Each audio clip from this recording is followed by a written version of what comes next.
The 2016 NBA offseason has been insane. You had my boy Giannis come to the Miami Heat. You had LaMelo Ball get traded to the Timberwolves out of nowhere. Just a couple days ago, we were all stunned when Jaylen Brown got sent to Philly. But then somehow, all of that mayhem was topped by what I seen when I opened up Twitter today. Because what I saw was a whiteboard made from Rich Paul literally breaking down potential destinations for his client, LeBron James. I saw a few clips of him discussing this, and at first I thought it was absolutely ridiculous, and I still do, because this is literally an agent publicly breaking down his thought process of one of his clients. It's insane. I've never seen anything like it. But as ridiculous as it is, it's also an incredible level of insight that we've never seen before, so I knew I had to check out the full thing. So I went over to Spotify and checked out the full 45-minute segment of this podcast that Rich Paul and Max Kellerman have,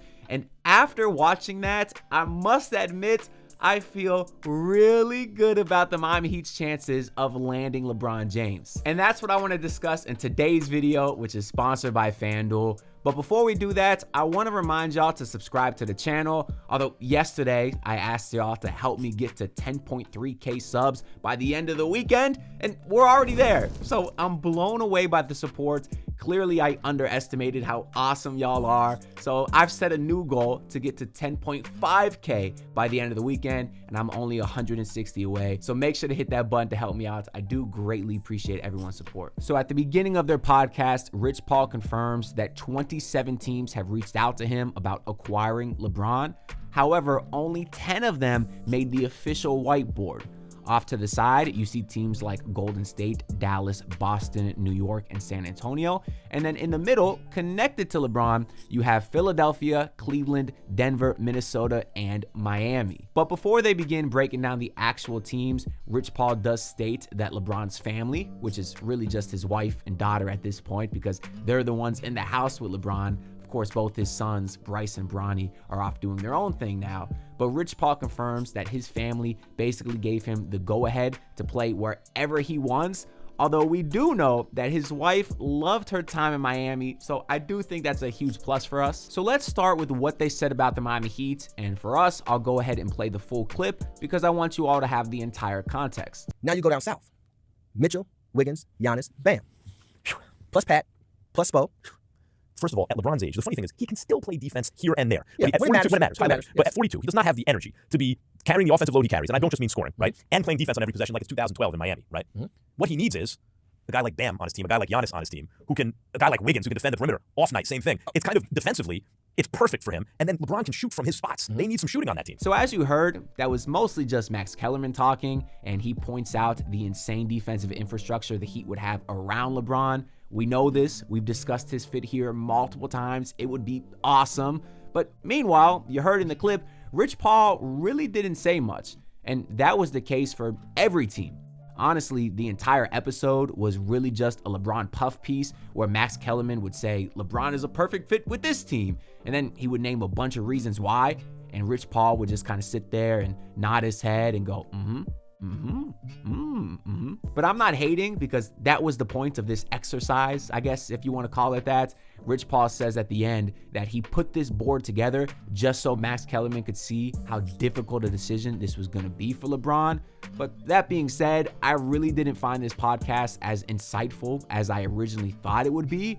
And personally, I kind of think that LeBron already knows where he wants to play next. I think they're just trying to drag this thing out because he wants to be dramatic and it's good for business, which I respect. You know, if he can help out his friend's podcast by giving him a bunch of material for a couple of weeks, then by all means, go ahead and do it. I'm not going to hate on that. It's just, we know LeBron is very calculated. I find it hard to believe that he hasn't been thinking about this for quite a long time. So I kind of think he either knows where he wants to go or it's really between a few teams. He just has to be a little bit dramatic about it, like he always is. That being said, I guess it is good to hear that Miami is one of the final 10 teams. One thing I did find kind of annoying during the podcast is they acted like LeBron is a perfect basketball player at 41 years old.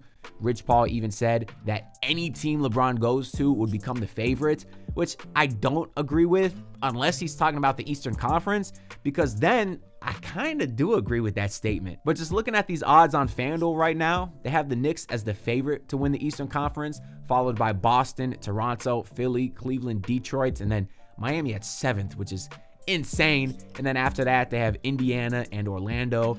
And honestly, I think if you put LeBron on any of these teams, he's probably the favorite all the way until you get down to Orlando, I guess. I mean, that team would be pretty good. But from Indiana up, I think if LeBron was to go there on a minimum, they probably would be the favorite to at least make the NBA Finals, I should clarify, except for maybe Detroit, just because they have a lot up in the air right now, especially regarding Jalen Duren. You got to remember that we're talking about adding LeBron at a minimum to one of these teams who are already very talented. Another thing they said in the podcast is LeBron may actually have more value next season than he did in his prime. Because you can argue that LeBron playing for a minimum at the age of 41 is more valuable to a team than getting him for a max contract in his prime. Because me personally, I still think LeBron is closer to a top 10 player in the world than he is to a top 20. Because when I rank players, I do it based off who would I pick if I could have one guy for an entire playoff run. Who do I want on my team? Now, if we were just talking about one game 7, I'm still taking LeBron with the rest of the elites, because even at 41, I still think he can dial it up close to what he was in his prime. Definitely not athletically, but just in terms of his impact on winning, I still think he can get there on a one-game basis, which is what you want if you're ever in a game 7 situation in the postseason. But of course, I should take into account injury and durability. So I'll go based off guys I would take for an entire playoff run. Over Bron, I have Jokic, Shea, Wemby, Luka, Brunson, Ant-Man, and Giannis. Those are my only locks. So already you can argue that LeBron is a top 8 player in the world. And now I hate to look at the Ringers website because it was founded by that bum Bill Simmons and he hates LeBron, but they have the most updated top 100 player list. So I figured I'd take a quick look and you can see that they have LeBron at number 20. I personally think he's undoubtedly better than Devin Booker and Jamal Murray, who they have right ahead of him. But everybody else ahead of him, until you get to Giannis at 7, I genuinely think you can argue LeBron might be a better player than them today. Of course, if you want to take into account the regular season, you probably would rather have all of these guys, but I don't really care about the regular season. Especially not for LeBron, who's going to take a minimum contract because he'll play with another 2 superstars wherever he goes. So he won't have to carry the offensive or defensive load in the regular season. And I generally put more value to 16-game players. And LeBron is still one of the best playoff performers in the entire world. And getting that type of guy on a minimum contract is a championship level acquisition.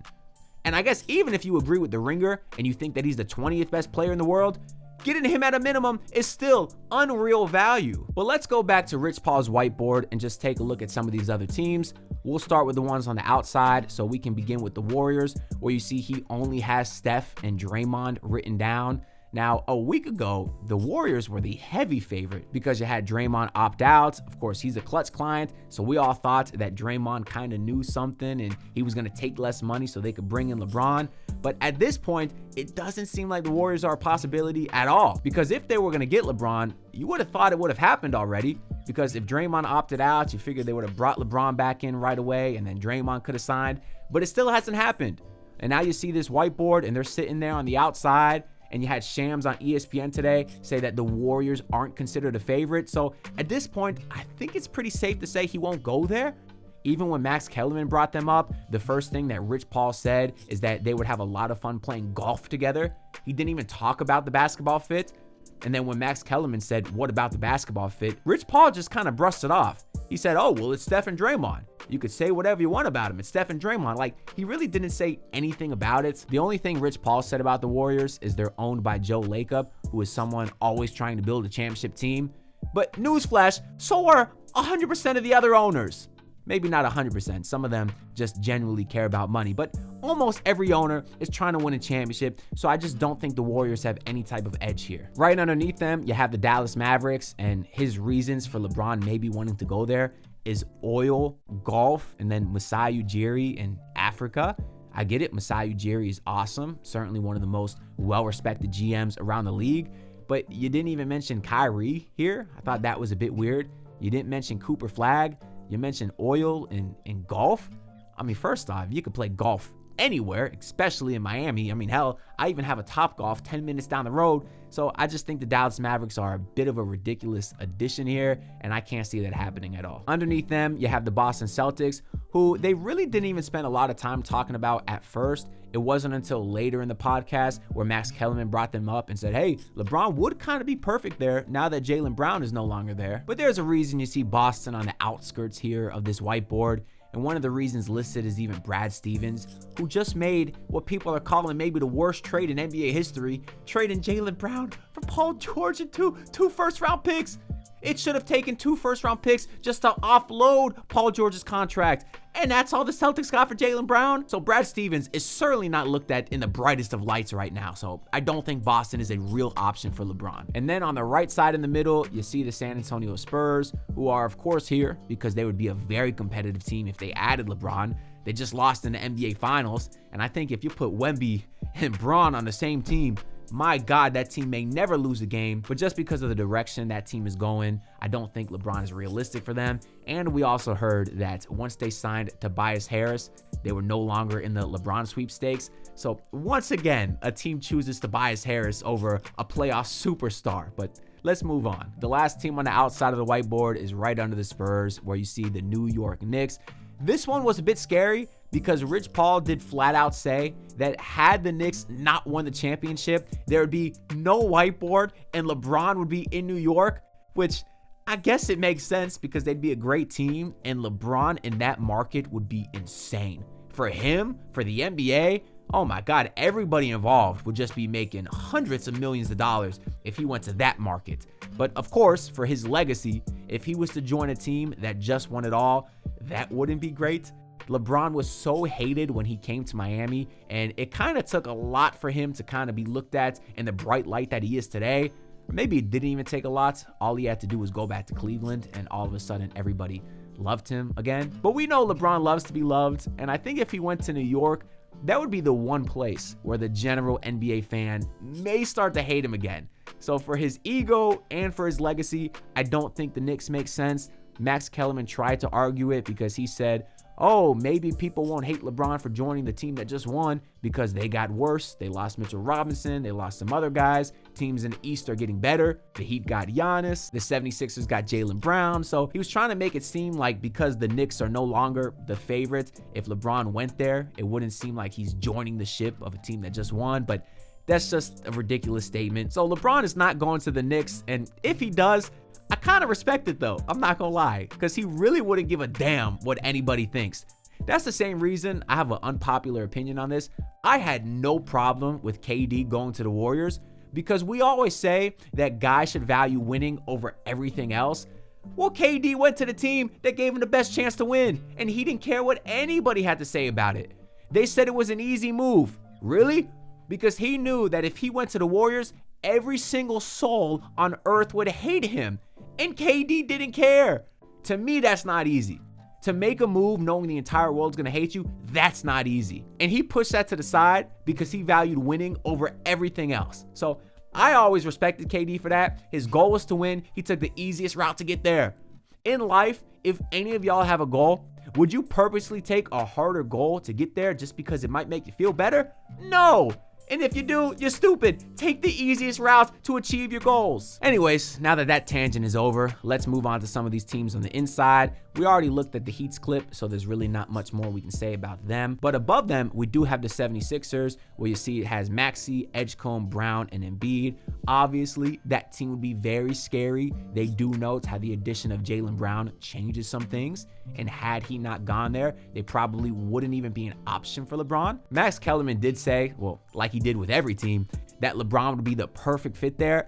I don't know if I would say it's the perfect fit, but I think if he was to slide in at the power forward spot, that would be kind of good, I suppose. I don't know, maybe I'm just being a hater because now that I'm thinking about a Maxey, Edgecombe, Brown, LeBron, and Embiid lineup, No, that team would be damn good. I'm sorry, that is a pretty damn good fit, actually. I can't even lie. The only other things we really heard about them, though, is Rich Paul mentioned that their basketball of operations is an Ohio guy. Apparently, he has a relationship with LeBron. And then him and Max Kellerman both acknowledged that Embiid's injury history will play a factor into this. But I gotta be honest, I think the Philly thing is a lot of smoke.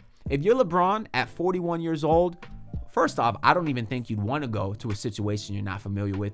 But if you do, it's going to be in Philly, because Philly fans do not give a damn if you're LeBron. If you're out there and you have a game where you shoot 3 of 10, they're going to boo you. They're going to hate you. It's just a pretty wild, high stakes environment. And if you're LeBron and it was reported that he wants to enjoy and have fun in his next destination, I don't think Philadelphia is the place to do that. Moving on to the bottom middle here, you see the Minnesota Timberwolves, who they have listed Anthony Edwards, LaMelo Ball, Jaden McDaniels, and Rudy Gobert. I think if LeBron went there, they'd be an excellent team. Although I don't like Rudy Gobert, that team would still have the defensive infrastructure to help LeBron, like we talked about with Miami, because Max Kellerman does bring up how awesome Jaden McDaniels would be next to Bron, and I completely agree. I do think the fit next to LaMelo is weird. We still don't know to this point how mature LaMelo is. I mean, with Charlotte, he certainly wasn't. Maybe a change of scenery will help him a ton. But he's just a guy that, to me, gives the vibe of someone who will really kind of annoy LeBron. I don't think that's something Bron would want to deal with. Now, would he maybe put up with it if he gets to play with Anthony Edwards? Maybe, because we know those two are super close from their time at the Olympics. And I guess maybe we should also look at it as LeBron potentially thinking he can help LaMelo, because you're talking about two guys who are tall for their position, they're elite playmakers, have good vision. Maybe LeBron sees some of himself in LaMelo, I guess, except without the 6'9", 260-pound muscular frame, ultimate maturity, elite defensive instincts. I guess there's really not a lot in common there, but they're both very good facilitators, so maybe Bron thinks he could help him out a little bit, but I do think the fit of him and LeBron isn't as clean, just because Melo is also pretty ball dominant. But if LeBron wants to win, I do think this Timberwolves team could definitely give him a great shot to compete in the West. And for his legacy purposes, Max does mention on the broadcast how helping Minnesota get over the top would mean a lot, because they haven't ever won a championship, I believe.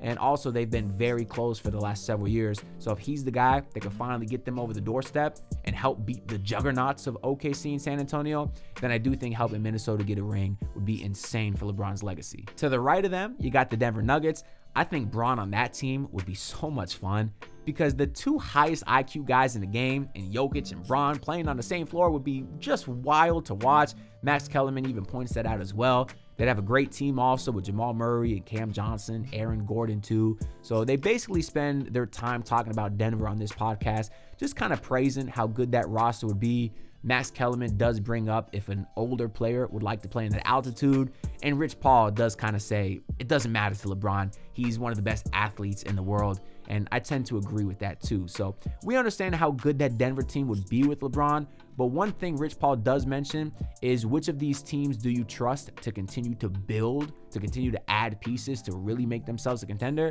And he kind of goes through the front offices of each of these organizations, and he points out how Denver has a new GM running the show. So they don't really know how much they can trust that guy to build a competitive team. So maybe LeBron doesn't want to go to a situation where he's not as familiar with the front office. And then above them, you have the Cleveland Cavaliers, who honestly is my prediction of where LeBron is going to go back, because of course it would be the best storybook ending and they'd be a pretty competitive team.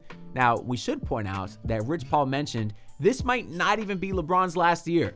So if he wants to do a retirement tour in Cleveland, he still can. Maybe it's 2, 3, 4 years from now. I don't know. I'm not going to doubt LeBron. But if you put him on this team, they'd obviously be pretty good. They do have Donovan Mitchell, James Harden, Evan Mobley, and Jarrett Allen listed. The interesting thing about them, though, is off to the side here, you see it says no Garland. So it's the only actually negative thing that's on this board for any of the teams. Because when they were going through their initial discussion of each organization here, it was all positives. The Cavs is the first team they said something negative about, because both guys actually go as far to say that James Harden is not necessarily a guy that you can win around. I mean, Max Kellerman says explicitly he doesn't think James Harden can win a championship, but Rich Paul doesn't really push back on the fact that Harden can't win. In fact, he literally says that LeBron would have preferred to play with Darius Garland because he's much closer with Garland. So it was just interesting to hear that they pointed out that specific negative about the Cavs. I guess I should also note that James Harden doesn't technically play for them because he did opt out of his contract. And LeBron is close with the front office over there. They do mention this guy, Sonny Weems, who is basically a brother to LeBron, is what Rich Paul said. So maybe that front office decides to make some pretty drastic moves to try to incentivize LeBron to go back to Cleveland. And maybe one of them is just straight up letting James Harden walk in free agency, because then they would have a ton of money open up. And of course, the free agent market is kind of dead at this point, so it's not like there's a really great point guard they can add to the roster.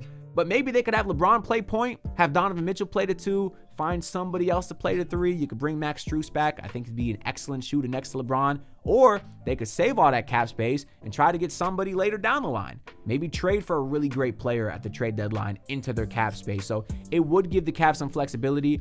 And I do just think that maybe there's a chance they do something crazy and not bring back James Harden. So the Cavs were really the only team they said anything negative about during their initial discussions. But later they would kind of go through each roster and name a few weaknesses. And when they got to Miami, this is what Max Kellerman had to say. Miami, not only has he done it there already, there's not a lot of shooting on that team. They have Tim Hardaway Jr. now, too. Yeah, but still not a lot of shooting. Yeah, there's a ways to go. So one of his downsides about LeBron joining the Heat is that he already won a ring here, which is just a stupid downside. I guess he's trying to say that for LeBron's legacy, if he can deliver a championship now to a 4th organization, obviously that'd be a crazy thing to say, to note that he won everywhere he went in 4 different places. But this is a completely different Heat roster, obviously, that's been in mediocrity for a long time. And I guess if he was to come here and if we were to win, Giannis would probably get a lot of the credits. But I think the fact that LeBron won a ring here, multiple rings here, I think it should help our chances of getting him again. Because if LeBron's top deciding factor in where he wants to play next is which team will give him the best chance to win, well then Miami is the team he won the most rings with. And he was here for the least amount of time. He won championships in 2 out of the 4 seasons that he was here. So he has a comfortability with this front office and has faith in them that they can build a contending team. So I actually think that helps our case. And then Max Kellerman also mentions that we need more shooting. And Rich Paul interrupts him. And he brings up how we now have Tim Hardaway Jr., which is very good to hear. But of course, Rich Paul would go on to say that, yeah, we still need to make some more moves. And shortly after Rich Paul brings up that point, he says this. Okay, Max, let me ask you. There's also the roster in October, and then there's the roster in April. Yeah, right. So what other assets does the team have to make moves at the deadline? Because you have to, who do you believe in? He mentions there's a difference between the roster in October and the roster in April. And that's basically what I just discussed in my video yesterday. Because there was a lot of Heat fans that was mad we didn't go after Anthony Simons, but I told y'all, it appears the Heat are taking a gamble to maybe get a bigger fish. They're saving the rest of the $6.5 million that they have of their mid-level exception. They're saving the roster space, and they may try to get a guy like Zach LaVine or DeMar DeRozan or one of these bigger names that might entice LeBron to come here more. We talked about a Kentavious Caldwell-Pope buyout, somebody that LeBron loves and won a championship with him. We talked about Bradley Beal, someone who has a very close relationship with LeBron. So even if the Heat don't get any of those guys this offseason, we'd still have that money. We'd still have that roster space. And every year, there's some really big names that get bought out towards the deadline. And if the Heat have that money, so now they'd be one of the favorites to land one of those bigger names that get bought out, now you're talking about a team that is significantly better in April than they are right now, and it's nice to hear that LeBron and Rich Paul are taking that into account. So let me know what y'all think down in the comments below. Where do you think LeBron James is going to play next season? And if you want to hear me go into detail about some of those bigger names that he can get with the rest of their money, make sure to check out my new video from yesterday right up here. And maybe LeBron doesn't join any of these teams. Maybe he joins the Beanie Brigade, which is my men's league team, which I've been documenting my entire season. We did play some pro players last week, so if y'all want to check out how that went, check out my series right down here.